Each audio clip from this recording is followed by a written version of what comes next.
Welcome to the second part of System Prospecting, reflecting back to the 1990s as we go nostalgic. We'll finish the program up. Welcome, PK52, the Saturday morning meeting. Who in the market area can give me a lead on somebody that has to have a car? And so I look back at if I've got another kid coming and I've got a two-door car.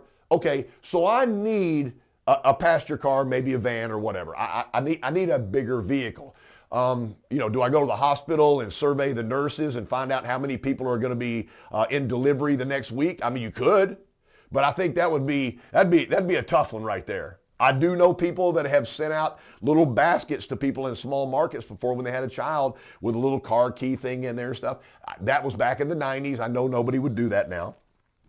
But how about a record driver? How many hooks does a record driver hook a day?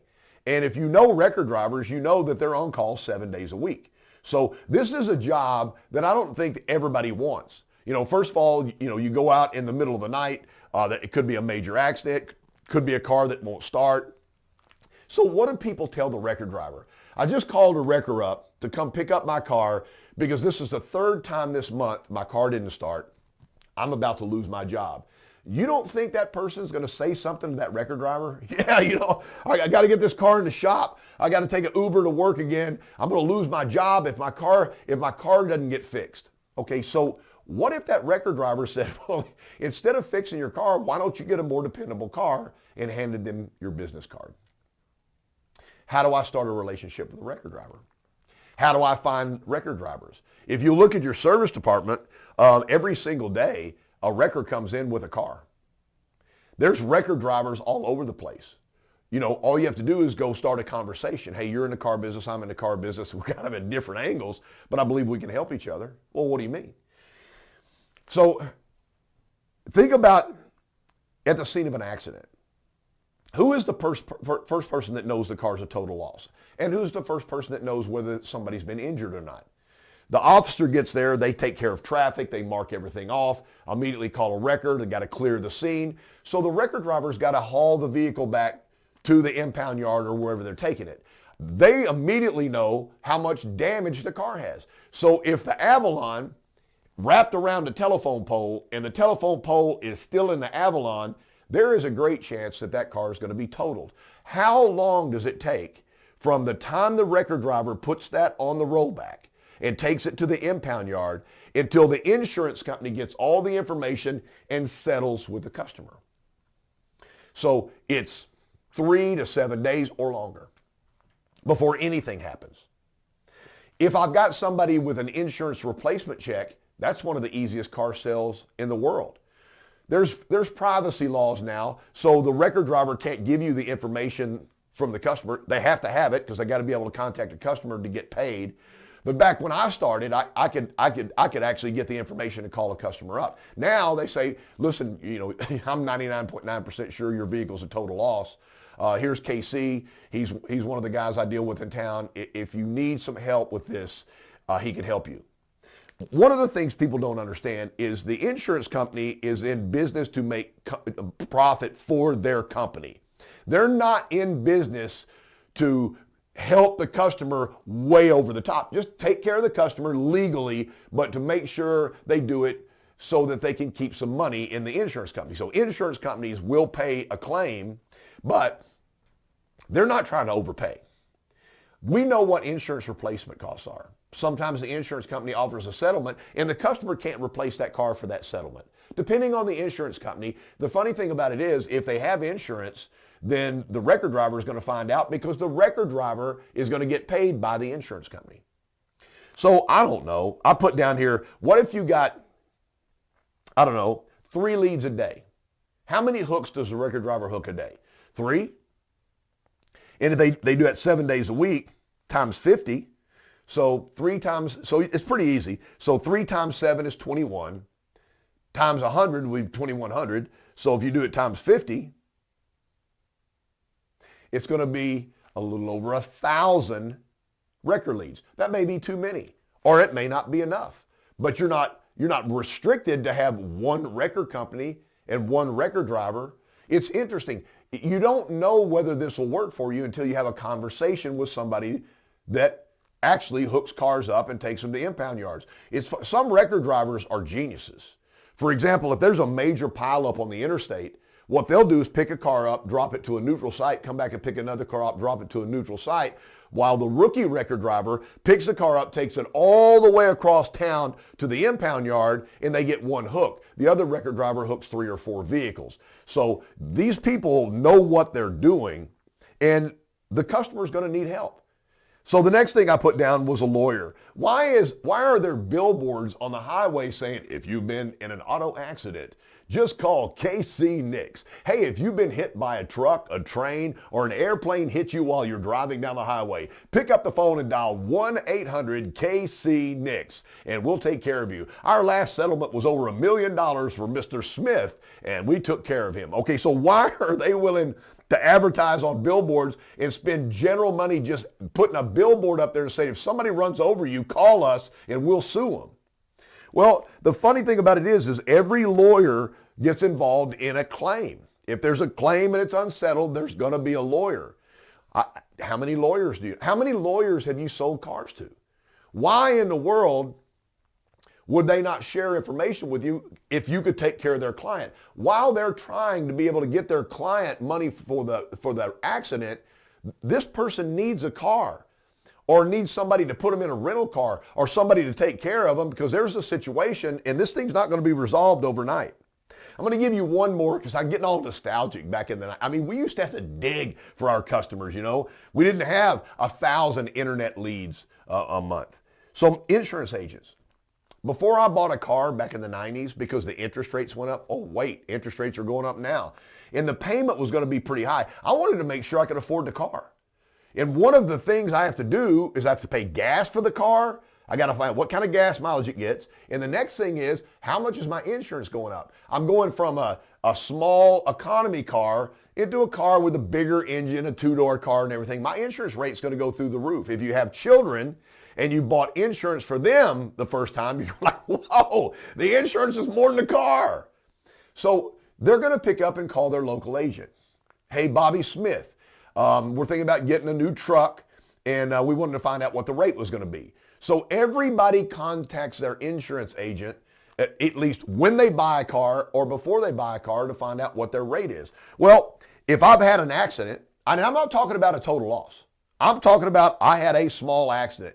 What's really funny is they contact the insurance agent, and I'm a local insurance agent and I'm on your side. Well, that's not right because your insurance agent doesn't settle the claim. They send you to an arbitrary 800 number. Who knows who that is? So the insurance agent never takes care of you on a claim. But they do contact the agency. And you know what? If I was a good insurance agent, I would say, listen, this claim's going to be taken care of if you need another car. So here's somebody you might want to use here locally in the market. So I made sure I never, ever bought insurance from a global insurance company or a national insurance company. There was a local guy or gal in the market that had one of those little houses, and they got the little insurance agent on there, and they're an independent agent. Why would I do business with an independent agent? Because the independent agent probably grew up in the town, probably played high school football, was a cheerleader in the band, but they were part of the community. And now what they're doing is they're using all their networking and part of the community to pay for their lifestyle as an insurance agent. My insurance agent should give me leads because I'm paying them for my insurance. So one of the reasons this doesn't work is because you haven't asked. You know, I'll do one stupid before I go on. You know, there's people trying to sell their cars every day online, Craigslist or whatever. How many of those people are you calling a day? I mean, they're selling their car. They want to try to get as much money for their car as they possibly can. And as soon as they sell the car, they're going to buy another car. So why wouldn't you spend a few hours? I'm giving you multiple things to think about. Why wouldn't you spend an hour every day on Craigslist or Auto Trader, private sale, whatever, and call these private sellers and go, hey, I want to tell you up front, my name's KC. I'm actually a sales professional at ABC Toyota. I noticed that you have your Corolla. It's a 5-year-old Corolla, low miles. You've got it for sale on Craigslist. We are very interested. I'm very interested in that car. What are you going to do once you sell the car if you get the right money for it? Are you going to be replacing that vehicle? Why? I mean, the worst case scenario is they're going to say, no, I'm selling that car. I'm not going to get another car. But if I spend a few minutes every day, let's say I call 5 a day, 5 days a week, 5 times 5 is 25, times 50 weeks, 1,250 additional calls. Are you going to do this? No. You're going to stand outside in a wad and complain that there's no cars, and complain that we can't find, and complain that customers, the interest rates are going up and now the customers are complaining about payment. Or you can break yourself away from the crowd and start prospecting. Nobody ever found gold by walking around on the sand. They dug down into the earth and they found the gold. And so prospecting has always been the greatest way to be able to increase your sales career. Crazy thing about it is now the dealerships are paying for your prospecting because now they've got websites and you get internet leads, and we're not even handling those leads the way we should versus handling the people in our community. So if I finished up today, I'll tell you a little secret I had. So when I first started selling cars, I got into a deal where I got into a volume situation. I started calling ROs. I started working in a service department, and I didn't really like to be on the phone. I'll be honest with you. I hated rejection. It doesn't affect some people, but once you call 4 or 5 or 6 people in a day and every one of them tell you no, it doesn't feel good. I played baseball in my last video. I told you, when I was 13 and 14, those 2 years of my baseball career, after I left Little League, the team I was on, the Lario Oilers, we never lost a game. We were undefeated over a 2-year span with different players. And I had friends that were on the team, and they lost to us. And they would go, it's no big deal. And I went, wow, it is a big deal. Why do you get okay with losing? It doesn't make any sense. It's a lot better to be successful. I understand you need to learn how to be a good loser and be able to shrug it off and move forward and everything, because maybe life isn't all victories and everything, but when there's a victory, it sure does feel good. So I started having so many customers, and I just didn't really like calling and verifying my appointments. It's the last thing I'm going to say today. I apologize for being so long today. But I would call them up, and it would sound like I was kind of whining. Oh, you're still coming for the Saturday at 2 o'clock appointment? It's broken away time. I'll have the car out front for you. And no matter, how much I tried to disguise my voice, there was always some doubt that customer wasn't going to show up.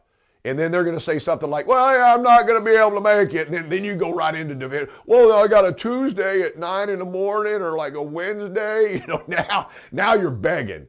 And I hated that. And I don't know if you do. I hated it. And so my wife offered to call and verify my appointment. Hi, I'm calling for Mr. Nix, and he's got you down for a 2 o'clock on Saturday appointment. He's super excited to be able to interact with you guys with the car. He'll have the car pulled out front. He wanted to know what kind of beverage you like, because we got these new cup holders in our cars, and he'll have a beverage of your choice in there. And when you come up, the car will be out there. Your name will be on the car. He'll meet you at the car. So they were actually talking to a salesperson, just a salesperson. And all of a sudden, they got a call from somebody, and I was Mr. Nix. And Mr. Nix has you set for an appointment.